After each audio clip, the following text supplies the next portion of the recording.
Assalamualaikum warahmatullahi wabarakatuh.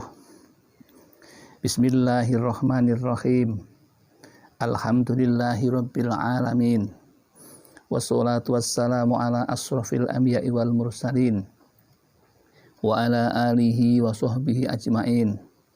Rabbis shrahli sadri wa yassirli amri wahlul 'uqdatam min lisani yafqahu qauli, amma ba'd. Yang kami hormati jamaah Al-Fatih Channel yang dirahmati oleh Allah. Pertama, mari kita untuk bersyukur dengan mengucapkan kalimatul tahmid, alhamdulillahirabbil alamin. Sholawat dan salam semoga tercurah keharibaan Nabi Muhammad SAW, Nabi yang kita nantikan syafaatul uzmanya ketika kita di dunia dan di akhirat nanti. Selanjutnya, pada kesempatan yang berbahagia ini, kita dalam keadaan sehat, mudah-mudahan semuanya saudaraku juga dalam keadaan sehat, terbebas dari mara bahaya, dan juga diberikan kenikmatan berupa bebas dari hutang dan mara bahaya. Ada satu hal yang sangat penting untuk kami sampaikan sebagai pelengkap sholat hajat yang pernah kami sampaikan. Pada kesempatan ini ingin kami menyampaikan sesuatu yang barangkali berbeda dengan yang biasanya tentang sholat hajat. Kali ini sesuai dengan judul, yaitu doa dan amalan agar terkabul semua hajat, rezeki dan cita-citanya. Sebagai orang tua tentu ingin anak-anaknya sukses dalam mengejar cita-cita. Begitu pula orang tua juga punya cita-cita. Kecuali cita-cita bahagia di dunia dan di akhirat, tentu ada cita-cita yang lebih khusus. Misalnya ingin jadi anak-anaknya sukses dalam hal kepegawaian, dalam hal ketentaraan, dalam hal bekerja di pemerintahan, dalam hal usaha, dagang dan sebagainya. Tak terkecuali juga kepada saudaraku yang sedang merintis suatu cita-cita besar dalam hal apapun. Ternyata ada jalan untuk menuju Roma itu. Menuju sesuatu yang dicita-citakan itu, bagi orang muslim tentu akan kembali kepada Rasulullah, kepada sahabat-sahabatnya, yang memberikan petunjuk kepada kita untuk meraih cita-cita kita itu. Kali ini ada satu riwayat yang disampaikan oleh Al-Faqih Abu Lais As-Samarqandi di dalam kitabnya Tambihul Ghafilin. Kitab Tambihul Ghafilin.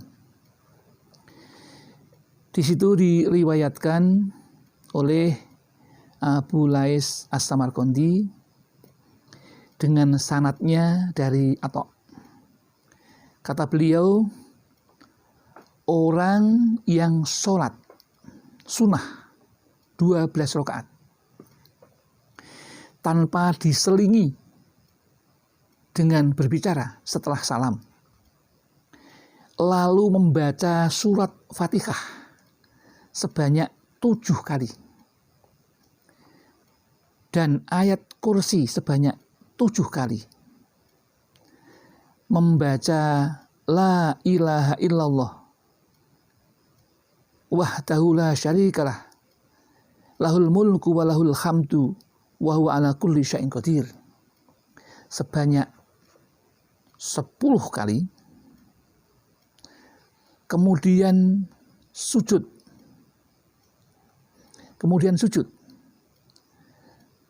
sambil membaca doa, Allahumma inni as'aluka bi ma'akidil izzi min arsika wa muntahar rahmati min kitabika wa bismikal azim wa jaddikal a'la wa kalimatika tammah. Kemudian titik-titik. Di situ, di titik-titik itu sebutkan apa yang menjadi hajatnya. Kemudian setelah itu baru sampaikan kepada Allah apa yang dihajatkan, apa yang dicita-citakan dengan bahasa saudara sendiri. Mengapa dianjurkan sambil bersujud ketika kita meminta?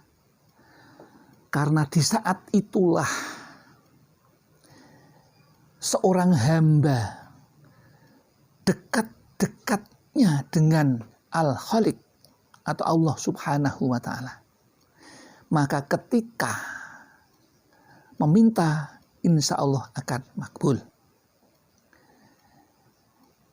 Kemudian ada hal yang perlu kami jelaskan. Di depan ada riyadhah berupa sholat sunnah 12 rakaat.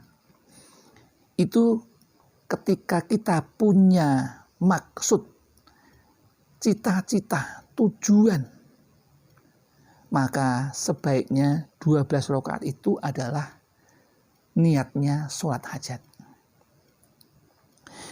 Sholat hajatnya bagaimana?